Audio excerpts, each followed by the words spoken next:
All right, guys, so here's a modification worth doing. Look at that. That is nice. I know exactly where my buttons are. I am surprised they didn't light up the tips of the volume controls and the speed control. That is surprising, but everything else is lit up, which are the most important ones.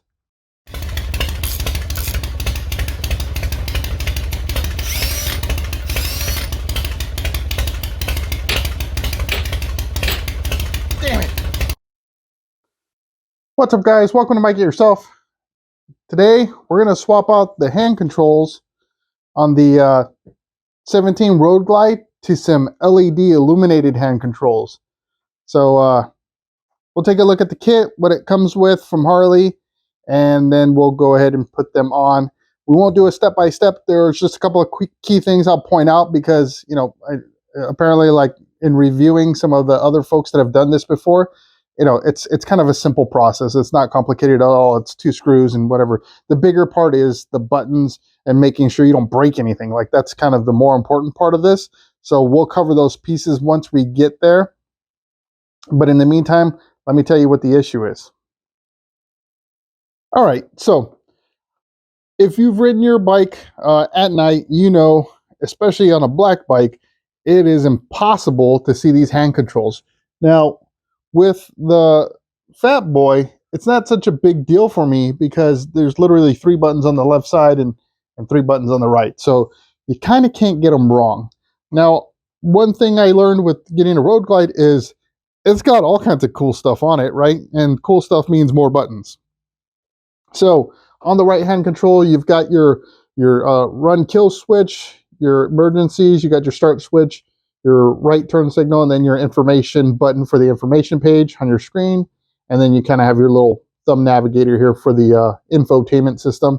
And then on the left side, you got your horn, your high beam, low beam, and then the passing flash, as well as your left turn signal, your talk to speak or whatever this is. You trigger it and you can tell it what to do or whatever verbally.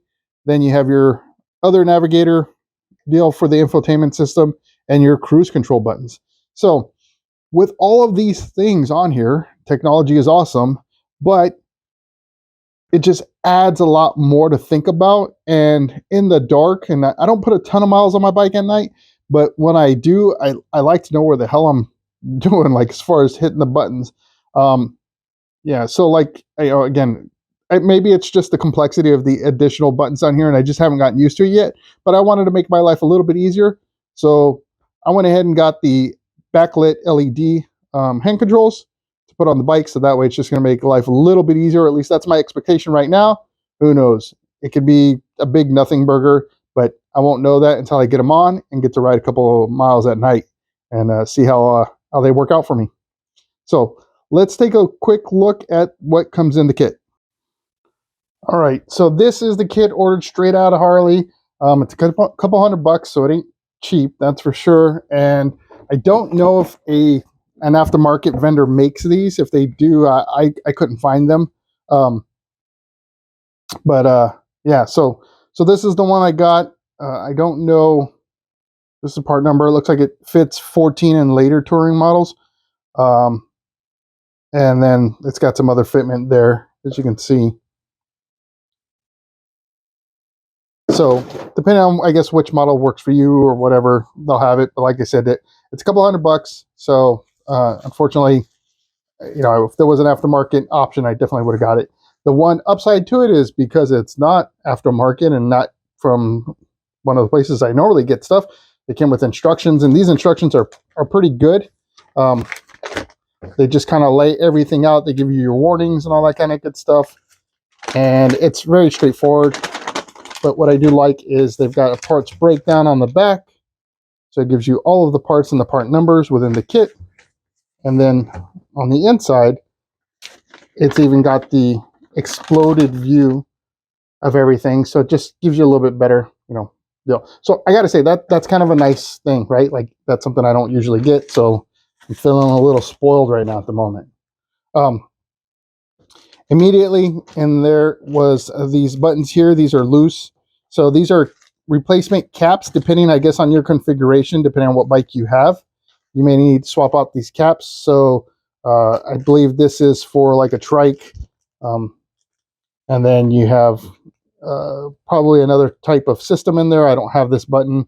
And then you got your horn button with a blank on top, which is what I believe I have on my bike. So easiest thing to do is look at your bike, compare it to these switches, and then you know which buttons you need to have on there. So I don't know if I'm going to have to swap any of these. Well, I may have to swap out that horn one if there's already one in its place. But they gave me two with the horn, so I don't know if there's a third one on this or what the story is. So we'll take a look here if I can get this out of the packaging with one hand. Look at that friggin' master. Okay, so here's the setup. So this is for the right side because it's got the kill switch here. Start, got the hazard lights, information with the turn signal, and then this does have the push to talk set up here, but my bike didn't come with it, so I'm going to just assume it's going to be a non-functioning button. But this is it. It's very simple and straightforward. What's nice too is with this off of the bike, you can kind of see how to disassemble the ones that are on it. So you've got this little latching system there. So you'll have to pry that, put a little bit of pressure with like a small screwdriver on the bike to pop that off, and that'll open this up. And then you basically swap them out, clamp this down, plug in the plugs, and that should be it. So that's your right side. On the left, and this is where our horn button's going to be. Let's see what they got there. I'm not quite sure. All right. So, oh, what was that? So on the left side, you can see there's no horn button on. So I'll just have to pop that on, but it's got all the other switches on it. And yeah, so looks good. We'll move forward. All right, so we're going to go ahead and put that horn switch on. And like I said, I'm going to compare this to my bike. So I'm just doing the same thing just to make sure I've got the right one. Maybe I'm crazy. Didn't notice it, but you can see it's blank up top and got the horn on the bottom. So there's a switch that I need. So we'll go ahead and put that on. And this should technically just kind of pop in. So we'll do that. So it's just, yeah, I don't even see any kind of like clamps or regular clips. So you just kind of pop that on. And that should be it. All right, I'll probably put a little bit of pressure. Oh, it's on. Well, just to make sure it clips. So I'm sure it's going to click at some point. I just need to use both hands. So now that we got that on, we'll go ahead and start taking off the handle grip or the hand controls from the bike. All right, so here's that switch that I was talking about. This is the one where I think even I felt kind of like awkward about pulling it off. And it's very easy once you understand how it works. Okay, so you have to pull up a little bit. You don't jack it up or anything like that. You're just gonna wait until you hear it click. So you hear that little click. So what that's doing is there's like a little pin, and I'll show you the backside of this thing, that is taking it above the little seat that it sits in that kind of prevents this thing from coming off. Once you have it off, then it's kind of like a sliding motion, but you kind of twist a little bit as you pull it off. So just like that. So I want to show you this backside, what I was talking about. So you see that little deal here? So it's slightly lifted, or it goes down when it's in there. And that's what sits in this little pocket here that prevents it from sliding out. So when you pop it up, you're clearing that little wall, and then you're just sliding it out. So it's literally got, if you look, it's got little shelves in there, right? And that's when you slide it back on. That's all you're doing. You're just sliding it onto those little shelves, clicking in place, and it's just like it was on there before. So again, you lift it up, hear that little click, and then just give it that kind of like slide, and that's it. So I'm going to go ahead and pull out these Torx bits. That's nothing to be ooh and on over, and we should be able to get this out, and I'll show you the other clips that are in here that you'll need to undo. All right, so I've undone the two screws that were back there and pulled off the cap. That's easy enough.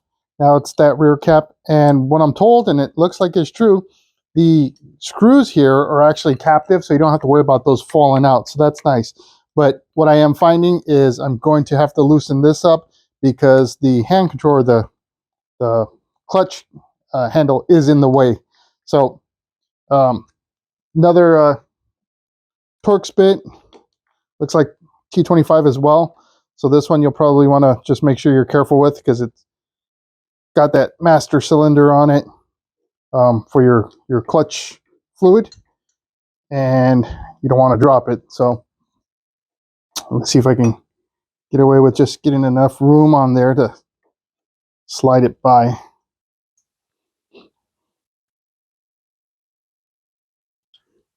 There we go. So if you attack this thing from the side, you just kind of get up underneath it. That made it so much easier. So, and then now you can unplug your connector here. So I'm going to use a screwdriver to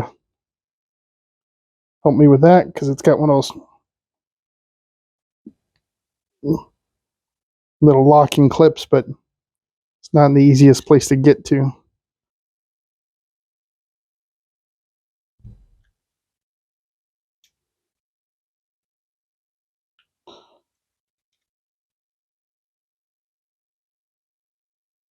Just got to route this through the channel.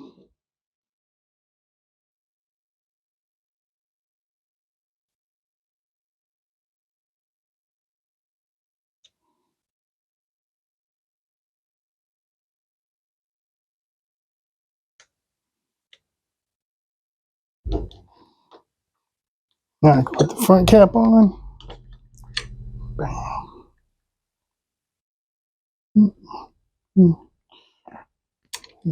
All right. Yep.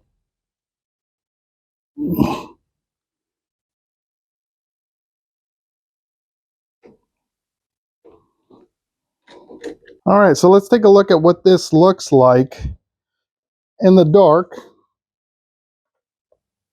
OEM versus the new LED. So here is my hand controls on the right side. Those haven't been swapped out. And here's that fancy stuff on the left. Nice. Things seem to work. So happy with that. So we're going to go ahead. We'll do the right side real quick, and we'll bring it back for another quick view in the dark. And that should wrap this up. All right, we'll leave it up to me to drop the whole faceplate of this switch somewhere.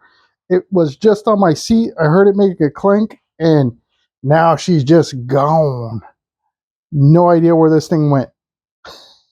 It's got to be around here somewhere. I mean, that thing is huge. You can't miss it. So, yeah. What the heck did I... No, it's not in there. Oh, there it is.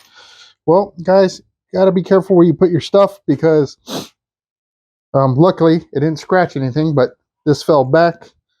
But damn it. Yeah. Holy cow. Got to be careful with that stuff. So let's see what this thing looks like now in the dark, and lights up beautifully. I love it.